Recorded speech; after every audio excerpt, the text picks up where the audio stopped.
안녕하세요. 평소 듣기만 하다가 용기를 내서 제 사연을 보내보려 하는 평범한 40대 초반의 여자입니다. 결혼한 지는 11년 차이고요.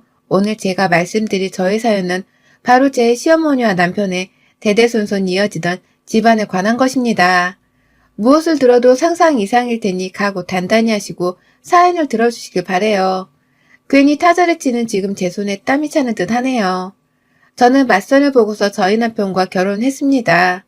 지금은 간암투병을 하다가 돌아가셨지만 11년 전에는 제 옆에 살아계셨던 아버지께서 억지로 내보낸 손자리였어요. 상당히 옛날 분이셨고 또 배움의 끈이 짧으셨던 저희 아버지는 친구들의 입을 건너 듣게 되었던 남편의 집안에 대해서 굉장히 호의적으로 생각을 하셨습니다. 시댁이 저희 친정과 가까운 동네의 자리에 있어서 서로 아는 사람들이 몇몇 있었거든요. 말로만 듣던 종갓집이라고도 하고 또 그 가족 구성원들 중에서 공무원으로 일하는 사람들도 둘이나 있었고 또 자식들 4명 중에서 지방에서 사업을 하는 1명을 제외한 나머지 3명이 전부 다 서울로 가서 자리를 번듯하게 잡고 있다는 사실에 번쩍 놀라셨던 것이죠.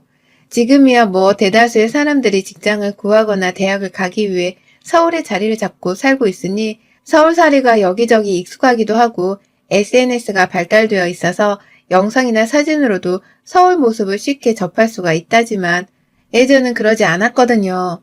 저희 아버지 세대 때만 하더라도 누구 연고가 있거나 직장을 옮겨서 가지 않는 이상은 쉽사리 도전하기가 쉽지 않은 도시였습니다. 더군다나 시골살이가 익숙했던 저희 아버지 혹은 어머니껜 더더욱요. 그렇다 보니 아버지는 저를 억지로라도 서울에 대학을 보내려 하셨고 또 결혼도 서울 사람이랑 어떻게든 치르게 하려 하셨어요.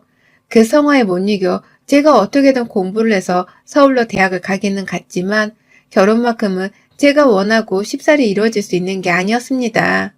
저는 어떻게든 서울에서 직장을 잡고 열심히 살면서 하루하루 만족을 하고 있었는데 늘 결혼을 빨리 하지 않고 있다며 딸 걱정만 하시던 아버지가 급기야 주변에 있다는 종갓집의 대단한 집으로 저를 어떻게든 맞선을 보게 만드셨죠. 보잘것없는 친정이었고 돈이 많은 집도 절대로 아니었습니다. 아버지는 그 당시부터 몸이 편찮으신 분이셨고 그래서 저희 어머니가 그 시골에서 밭일하고 시장 나가며 장사를 해서 돈을 벌고 계신 집안이었습니다. 그런데 이런 집안의 딸과 자신의 아들 맞선 보게 해주겠다고 선뜻 허락을 했던 그 당시의 시댁이 좀 의아하긴 했었습니다. 어째서 나의 조건을 이리 선뜻 허락해 주셨나 싶어서 많이 좀 이상하긴 했지만 그래도 일단 맞선 자리가 생겼고 또 아버지가 소개를 시켜주신 것이라면 분명 나에게는 나쁜 자리가 아닐 것이라고 생각을 했는지라 그 자리에 나섰어요. 거기서 남편을 처음 만났고요. 저희는 둘 다 집이 지방이었는지라 자취를 하고 있었는데 자주 서로 밖에서 만나 데이트도 했고요. 그 당시 서울에 같이 거주를 하고 있던 남편의 다른 형제들이었던 두 형님과도 몇 번 왕래를 했었습니다. 그러다가 결혼하게 되었고 살림은 서울집에 차리게 되었어요. 그런데 참 이상하죠. 결혼을 했는데 저는 마치 서울에 살지 않은 듯한 묘한 기분을 느꼈어요. 시어머니의 너무 잦은 연락과 관심 때문이었습니다. 남편에게는 지방에서 사업을 하는 큰 아주버님이 한 분 계시고 남편은 막내이자 차남이었거든요. 그런데 결혼해서 보니 지방에 사신다던 그 아주버님이 시부모님이랑 완전히 연을 끊었더라고요. 결혼을 하셨는데 고부관계 때문인지는 잘 모르겠지만 부부가 둘 다 시부모님이랑 사이가 많이 안 좋으셨다고 하고 그래서 제가 결혼을 할 당시에는 연락도 제대로 하지를 않고 지낸다 하셨어요. 저도 두 분 내외는 저희 결혼식 때에만 아주 잠깐 뵈었었고요. 그렇다 보니 결혼을 하고 나니까 저희 남편이 이 집안의 장남 같고 제가 이 집안의 맏며느리 같은 존재더라고요. 뭐 거기까지는 가족들 사이가 그렇다고 하니 충분히 이해를 하고 받아들일 수 있었습니다. 하지만 문제는 그 다음이었죠. 지난 결혼 11년간 저희 시어머니께서는 맏며느리라는 존재는 무조건 자신에게 복종을 하고 무릎을 조아려 하는 그런 하찮은 존재로 생각을 하셨어요. 말투에서부터 모든 걸 느낄 수 있었죠. 일단 시어머니는 제가 결혼을 하자마자 일을 그만두라고 명령을 하셨고요. 그 이유는 다름 아닌 2세를 생산해야 하기 때문이라고 말씀하셨습니다. 정확히 2세를 낳는다도 아닌 2세를 생산한다는 굉장히 이상한 단어를 쓰시며 말씀을 하셨고요. 그 후 저는 남편까지도 나서서 일을 그만두고 그냥 아이를 낳는데 시간을 쏟아보자 라며 말을 하는 바람에 직장을 관두게 되었어요. 하지만 그 후 바로 이상한 낌새가 느껴졌죠. 일을 그만두고 나니 시어머니가 제게 자꾸만 주부니까 시간이 남아 돌 거라면서 시댁에 오라고 하는 겁니다. 거리상으로 제가 직접 운전을 해도 반나절이 걸릴 곳인데 자꾸만 오라고 말이죠. 제가 그 당시 수능 끝나고 받았던 운전면허증이 있긴 했지만 단 한 번도 제 차를 사본 적이 없어서 운전을 해본 적이 없었거든요. 그런데 옆에서 시어머니가 하도 시댁에 빠릿빠릿하게 그리고 자주 내려오라고 성화를 내시는 바람에 저는 직접 운전도 배워야 했어요. 한번 그렇게 내려가면 저는 너 그냥 오늘은 집에 가지 말고 우리 집에서 자. 내가 네 남편한테 잘 얘기할 테니. 라고 하면서 저를 급기야 외박까지 시키며 시댁에 묶어두셨고요. 그렇게 가면 저는 늘 여유란 게 없이 뭘 참 많이도 했습니다. 김장철에 김장을 담그고 곶감을 멜 땐 또 곶감 말리는 걸 도와드리고 철마다 집안 연례 행사나 다름이 없는 제사가 찾아오면 맏며느리답게 또 모든 제사를 며칠간 준비하며 차려내고 정말 이 짓거리를 결혼하자마자 시작했어요. 아버지가 잘 살라고 해서 서울로 대학까지 보내주셨고 그래서 내 꿈 가지고서 서울에서 직장 다니며 잘 살고 있었는데 이런 저를 한순간에 시골 마을로 평일 내내 왕래를 하며 남의 집 제사나 차려주고 남의 집 어머니를 떠받드는 꼴로 만들어버렸습니다. 결혼이란 제도가 한순간에 저라는 여자를 그렇게 만들어버렸어요. 물론 이게 다 줏대 없이 그만두랬다고 회사를 그만두고 시댁에 오랬다고 쫄래쫄래 찾아온 저의 잘못이란 것도 잘 알고 있습니다. 하지만 시댁이란 존재는 저한테 그랬어요. 반항을 하면 분명히 나를 미워하실 게 뻔한데 나는 남편이랑 평생을 살 각오로 결혼을 한 것이었기에 시어머니로부터 받을 평생의 미움이 너무 무서웠습니다. 그렇게 미움을 받으며 남편이랑 잘 지낼 자신도 없었고요. 그래서 내가 이혼을 하지 않는 이상 시어머니와 관계를 무조건 잘 챙겨가면서 좋게 이어나가야 한다 여겼어요. 사회생활을 잘해서 오래도록 살아남으려 하듯이 말입니다. 하지만 이로 인해서 저는 마음의 병을 정말 제대로 얻었어요. 저는 평일에도 수시로 시댁을 왔다 갔다 하면서 왕래를 했어요. 이럴 바에는 그냥 차라리 좀 더 회사를 다니며 서울 생활을 하다가 자연스럽게 서울에 살고 있는 사람을 만났으면 어땠을까 하는 생각도 들 정도였죠. 내가 도대체 어디에 살고 있는지 분간이 안 갈 정도로 시어머니는 저를 주기적으로 시댁에 불러대셨습니다. 그러고 나서 바로 옆에 친정이 가까이 있으니까 저도 저희 부모님 얼굴이 보고 싶어서 친정에도 한번 가보려 했습니다. 그런데 그럴 때마다 시어머니는 귀신같이 저를 눈치채고서는 너 친정갈 생각 하지 말고 바로 서울 올라가서 네 남편한테 이거 해먹어야 한다. 이거 금방 상하는 거라서 네가 조금만 게으름 피우면 네 남편한테 못 먹이는 거야. 알았어? 내가 네 남편한테 전화해서 먹었는지 안 먹었는지 다 확인할 거야. 라면서 말씀을 하셨어요. 꼭 쉽게 상할 만한 생선 같은 요리를 제 트렁크 안에 보란 듯이 실어 놓으시고는 빨리 서울에 가서 자기 아들한테 이걸 먹이라는 말을 신신당부하셨습니다. 그걸 처음에 전혀 눈치채지 못하고 네 하면서 넙죽 받아서는 서울로 늘 빠릿하게 돌아가곤 했는데요. 이것도 제가 나중이 되어서야 눈치를 챘어요. 그냥 며느리가 친정에 가는 꼴을 보고 싶지 않아서 빨리 서울로 보내버리려고 어머님이 낸 꾀였습니다.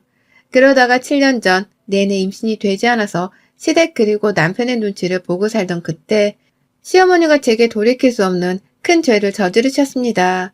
어처구니 없게도 그 죄를 저지른 시어머니께서는 절대로 자신이 잘못했다고 인정도 하지 않으셨고 또 그 죄에 대해서 인지조차 못하셨어요. 저는 그날의 1분 1초도 다 기억을 하고 있었습니다. 그날도 시어머니가 시댁에 좀 오라면서 아주 성화를 내시는 바람에 다음날 불이 났게 시댁을 찾아갔습니다. 하라는 임신을 하지 않은 채 언제까지 홀몸으로 그렇게 있을 거냐면서 도착을 하자마자 저한테 삿대질을 하며 혼을 내시더라고요. 임신도 못하는 애인 줄 알았으면 감히 우리 집에 들이질 않았다고 하면서 말이죠. 그때 어머님께서 처음으로 그런 말씀도 하셨어요. 내가 너 대학 좋은 데 갔길래 대가리 하나는 좋은 줄 알고서 결혼을 한 건데 임신도 못하고 있는 거 보니 머리를 제대로 굴렸을지도 모르나 보다. 그렇지 않고서야 어쩜 이렇게 온 가족들을 다 기다리는 임신 소식 하나를 들고 오지를 못하는 거니? 라고 말이죠. 내가 단지 남편보다 좋은 대학을 나왔다는 것 때문에 머리가 좋을 거라 생각을 해서 결혼을 허락하셨다고 하는 어머님의 말씀이 좀 많이 충격이었습니다. 그래서 그렇게 별 볼 일 없는 우리 집을 사돈으로 맞이하신 거고, 그래서 나를 이렇게 함부로 대해도 되는 줄 알고서 쉽사리 굴려먹으려 하는 거구나 하는 것도 알아차렸죠. 혼이 나서 기분이 나쁜데 자존심도 너무 상했고요. 그런 말을 그렇게 뻔뻔하게 하는 시어머니가 너무 미워서 눈을 어디다 둬야 할지 모르겠더라고요. 눈물이 나오려고 하는 모습을 너무 창피했던 나머지 보이고 싶지가 않았습니다. 그런데 시어머니는 그걸 보면서 너 지금 나한테 눈을 부라린 거냐? 라고 하면서 아주 노발대발을 하셨어요. 그때부터 거의 1시간 가까이 임신과 머리가 나쁘다는 것에 대한 폭언을 들어야 했고요. 바로 옆에 계시던 시아버지께서는 쟤는 더 혼이 나야 돼. 라고 하면서 오히려 시어머니의 화를 더욱 북돋아주는 발언까지 서스럼없이 하셨어요. 그 바람에 저는 시댁 시골 마당에서 거의 무릎까지 꿇은 채로 혼을 받아야 했고, 그 바람에 제 가방 속 핸드폰을 제대로 확인하지도 못했습니다. 전화가 울리길래 가방을 꺼냈고 핸드폰에 뜬 엄마의 이름의 전화를 받고 싶었는데요. 시어머니가 하던 짓을 멈추라면서 마당 위에 있던 잡초를 던지신 바람에 제 눈에 흙이 들어갔어요. 그날 저는 어이가 없는 이유로 혼이 나다 눈에 흙까지 쳐맞아서는 읍내에 있던 안과에 실려가도 도망쳐갔어요. 혼자 운전을 해서 찾아가서는 치료를 받았고, 그제서야 차 안에서 눈물도 안 나올 채로 멍하니 생각이란 걸 하게 되었죠. 내가 왜 이러고 살고 있나 싶어서 말이죠. 나 그냥 이대로 더 못 살고 이혼을 해야겠다 싶은 나머지 독하게 마음을 먹고 핸드폰을 찾았고요. 제 딴에는 심오한데 큰소리 한 번을 떵떵거리며 해보려고 핸드폰을 찾은 것이었습니다. 그런데 엄마한테 거의 수십 통의 부재중 전화가 와 있더라고요. 그리고 그제서야 문자의 통화 내역을 다 찬찬히 확인을 한 후에 제가 단단히 큰 실수를 했다는 것을 알았어요. 아버지가 돌아가셨더라고요. 아버지 돌아가시는 그 순간에 엄마가 계속 연락을 하셨는데 저는 그 연락을 시어머니께 혼난다고 받지를 못했었더라고요. 그러다가 제가 흙까지 눈에 맞는 바람에 안과를 가느라 시간은 더욱 지체가 되었고, 그 사이 아버지는 내내 저를 기다리다가 세상을 뜨셨습니다. 갑작스런 간경변이 진행되는 바람에 쭉 입원을 하고 계시긴 하셨는데 갑자기 오전부터 상태가 좋지 못하셨다고 하더라고요. 내내 저한테 연락을 하려고 하셨음에도 불구하고 제가 전화를 받을 수 있는 상황이 아니었기 때문에 하지를 못하셨고요. 그렇게 저는 아버지의 마지막 임종을 보지 못했어요. 얼마나 재수가 없었으면 아버지의 임종을 시어머니한테 잔소리를 듣느라고 보지를 못했을까요? 스스로 이런 생각을 하다 보니 내 자신이 너무 못나 보이고 정말 딱하게 그지 없었습니다. 그러다 보니 이혼이 하기 싫어지대요. 내가 왜 이혼을 해야 하나 싶더라고요. 나한테 해준 것도 없이 괴롭히고 아빠 임종도 못 보게 만든 시어머니를 그냥 그래도 떠나듯이 이혼하고 도망치려 하는 건 제대로 된 복수가 아니지 않나 싶었습니다. 그래서 제 생각이 꼬리에 꼬리를 물다가 결국 복수심으로 들끓었어요. 저는 남편과 이혼하지 않은 채 아버지 상을 다 치르고 나서 곧장 서울에서 재취업을 했어요. 취업을 했다는 소식에 시어머니는 아니나 다를까 난리를 피우셨고요. 저희 큰아주버님네가 딸들밖에 없는데 시어머니가 또 그걸 빌미로 얘기를 꺼내면서 빨리 아들을 낳아야 하는데 어딜 취업을 하냐며 당장 그만두라 하시더라고요. 그래서 제가 말씀드렸죠. 점집에 가서 애가 언제 들어서냐고 했더니만 지금 밖을 돌아다녀야 애가 들어설 기운이 찾아온다 했다고 말이죠. 지금 밖을 돌아다녀야 애가 내년에 생길 텐데 라고 하면서 점집 얘기를 하고서는 병원에 가서 검사도 다 받고 내 몸에 이상이 하나 없다 했다는 말씀을 드렸어요. 그랬더니 어머님도 그게 순간 솔깃하셨는지 밖에 어딜 다니래? 라며 관심을 보이시더라고요. 그렇게 저는 1년 그리고 2년 그렇게 쭉 시어머니의 성화를 매번 들을 때마다 무당 얘기에 병원 얘기 하다못해 남편 몸이 부실하듯 하여 보약을 먹이며 절에 기도를 드리러 다녀왔단 얘기까지 돌려가면서 어머님께 말씀을 드렸어요. 나는 최선을 다하고 있고 이제 조금만 더 참으면 애가 찾아올 거라는 말을 말입니다. 내 몸도 다 준비가 되어 있고 기운도 슬슬 차오르고 있고 남편의 몸도 보약을 먹여가며 옆에서 성심성의껏 챙기고 있으니 절대로 걱정을 하지 말라고 말이죠. 그렇게 살다 보니 7년이나 지나버렸고요. 어머님도 슬슬 지치기 시작하셨는지 저를 보면 애타령은 하고 싶은데 더 말하기가 싫다는 듯이 너 얘는 라며 말을 흐리곤 하셨어요. 괜히 물어보려 하다가 제가 또 무당이 무슨 말을 했냐면요. 라면서 점집 얘기를 꺼내려 하는가 싶으면 아니다 됐어. 그 얘긴 그만해라. 라고 하면서 제 말을 잘라먹으셨죠. 그걸 옆에서 지켜보는 저는 늘 속으로 한바구음이 지어졌고 시어머니에 이어서 시아버지까지 집안의 대가 끊기는 게 아니냐면서 골머리를 앓으며 가슴조려 하시는 모습을 볼 때마다 환호를 질렀습니다. 그렇게 저는 임신할 생각이 추워도 없으면서 어떻게든 애를 가지려고 최선의 노력을 다하고 있다는 것을 보여드리려고 했어요. 정말 최선을 다해서 내가 애를 낳으려고 마음먹고 있다는 것을 말이죠. 그러는 와중에 제 나이는 40대 초반이 되었고요. 제 남편은 이제 40대 중반이 되어 곧 쉰을 바라보게 되었어요. 시부모님께서는 진작에 흰머리로 머리카락이 가득 채워졌고 이제는 뭐 더 나이가 드셔서는 입만 나불거리기만 하지 이전처럼 모래를 저한테 던진다는 식의 힘은 절대로 쓰지를 못하셨습니다. 그러다 지난 추석에 남편이랑 시댁에 데려갔다가 남편이 술을 잔뜩 먹고 취했어요. 시부모님 앞에서 말이죠. 그러고서는 남편이 저한테 소리를 질러버리고야 말았습니다. 야, 너는 서방이 따로 있냐? 내가 네 서방인데 나랑 잠자리를 가지지도 않고서 어떻게 애를 낳겠다는 거야? 이 뻔뻔한 거짓말쟁이야. 라고 하면서 저를 향해 술주정을 퍼붓더라고요. 그 바람에 종갓집 어르신들이 다 우리 집에 와 있는 중이었는데 저희 시부모님이 남편 입을 틀어막고 저는 저대로 신이 나서는 남편 말에 맞짱을 떴습니다. 더 소란을 피우기 위해서 말이죠. 내가 너랑 아이 가지려고 얼마나 노력했는데 라면서 말을 실실 웃으며 말을 했더니만 남편이 그러더라고요. 야, 네가 언제 나랑 잤다고 그래? 너 이씨 장인어른 돌아가시고 나서 나랑 한 번도 안 잤잖아. 너 우리 엄마 꼴 보기 싫다고 나랑 잠자리를 매번 거절했잖아. 라고 말이죠. 재차 제가 자신이랑 잠자리를 지난 7년간 거부를 했다는 말을 시부모님과 온갖 종갓집 식구들 앞에서 폭탄 선언을 하듯이 뱉어내 버렸어요.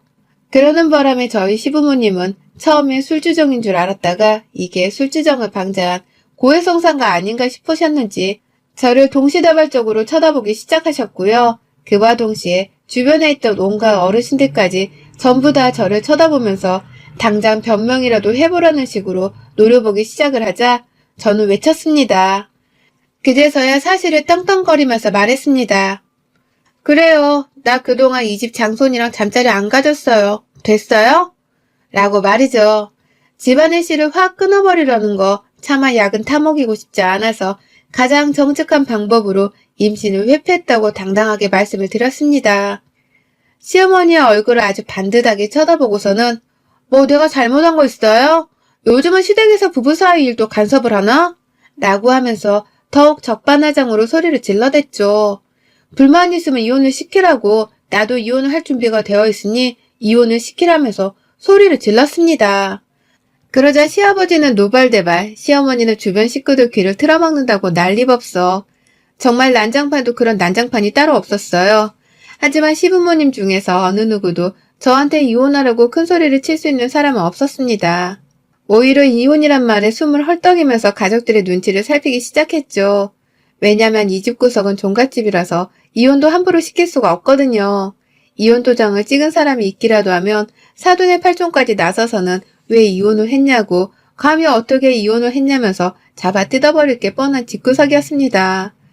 그러니 시부모님은 첫째 아주버님네도 이혼을 한번 시켜보지도 못한 채 큰며느리가 마음에 안 든다면서 그냥 가족에게서 배제를 시켜버렸더라고요. 저도 그걸 안 지는 얼마 안 되었고요. 시부모님이 하나 남은 아들까지 이혼을 시키지 못하실 거라는 걸 잘 알았기에 제가 마음에 안 든다는 이유로 가족에게서 배제를 시키려고 하지 않으실 거라는 걸 잘 알았기에 저는 더욱 당당하게 남편과의 잠자리를 거부했던 걸 인정했고요. 시어머니께 이게 다 당신 때문이라 큰 소리를 더 쳤습니다. 당신한테 눈두덩이 쳐먹고 병원에 갔던 날 우리 아버지 돌아가셨던 거 기억하죠? 며느리가 지 아버지 임종도 못 보게 해놓고서 뻔뻔스럽게 손주를 요구하십니까? 제가 그 꼴을 겪고도 어머님께 손주를 안겨드릴 줄 알았어요. 말도 안 되는 소리. 당신 아들이 밖에 나가서 혼의 자식을 낳아주지 않는 이상 내 몸에서는 당신네 핏줄은 절대 안 나올 거예요. 당신네 집구석 대를 끊어버리고 말 거라고. 라면서 취한 남편을 두고서는 저 혼자 친정집으로 가버렸네요. 이게 바로 지난 추석에 있었던 일입니다. 남편은 취해서 무슨 말을 했는지도 기억을 못하고 있다가 다음날 술에서 깨서는 시아버지한테 한 바가지 얻어맞고서는 저한테 연락이 왔어요. 어제 저지른 일에 대해서 같이 수습을 하자고 말이죠. 자기도 힘든데 저하고 이혼을 못하겠고 열심히 살아보려 노력을 했더니 이제라도 마음 풀고서 같이 시댁에 와 사과를 드리자고 말이죠. 솔직히 말하면 남편도 불쌍한 놈이었어요. 부모를 잘못 만나서는 마누라랑 잘 지내보지도 못하고 엄격결에 잠자리도 가지지 못한 채 자식도 못 낳고 예혼을 하게 되었으니 말이죠. 저를 그렇게까지 좋아라 해주고 또 계속 옆에 붙잡아두고 살려 하는 남편이 고맙기도 했습니다. 하지만 시어머니를 생각하고 제가 당한 꼴들을 생각하면 자다가도 머리카락이 쭈뼛쭈뼛 서는 것이 도무지 용서가 되지 않았어요. 그래서 그냥 남편에겐 많은 것이 미안했지만 제겐 다 똑같은 것들이라 생각을 할 수밖에 없었습니다. 결국 남편도 제가 시댁에 불려가는 길에 단 한 번을 말려주지 않았던 방관자이기도 했으니까요. 그렇게 저는 남편의 술 몇 잔에 7년간 숨겨왔던 저희 부부의 부끄러운 치부를 시댁 식구들 앞에서 만천하에 드러냈고요. 동시에 집구석의 대를 끊어버리겠다는 짜릿한 경고를 시부모님께 남긴 채 더 이상 시댁 식구들과의 연락은 일절 끊어버렸습니다. 더 이상 연도 없고 시댁에 불려갈 일도 없을 거고요. 아직 충격에서 못 헤어나왔는지 시어머니 연락이 없으신데 오기만 하면 보란듯이 약을 올리고서는 전화를 끊어버리려고요. 니네 집 대가 끊겼는데도 여태 정신 못 차리고 나한테 시집살이를 시키려 전화를 한 거냐면서 잔뜩 약 올릴 준비를 하고선 핸드폰을 잡고 대기 중입니다. 그 와중에 남편하고는 일단 화해를 하고서 잘 지내보려는 중이지만 그럼에도 잠자리는 앞으로도 없을 거고요. 뭐 정하고 싶으면 남편한테 거기를 묶으라고 했는데 지금 남편 표정이 진지한 걸 보니 조만간 이 사람이 진짜로 자기 것을 묻고 나타날 것 같습니다. 그러면 결론적으로 시부모님께는 큰일 날 일인데 저한테는 좋은 일이겠죠. 우리 시모는 지금쯤 피눈물을 흘리고 계실 텐데 찾아가서 얼굴 보고 이 사실을 고해줘야 하는지 생각 중이랍니다. 과연 얼마나 또 충격을 받으실지 안 봐도 뻔한지라 너무 신이 나네요. 그러게 좀 적당히 시집살이 부리고 살 것이지. 그 할매는 왜 그리 독하게 며느리를 지지고 볶고 사셨는지요. 뭐든 도가 넘으면 이 꼴이 나는 겁니다. 여러분의 생각은 댓글로 남겨주세요. 오늘도 시청해주셔서 정말 감사합니다.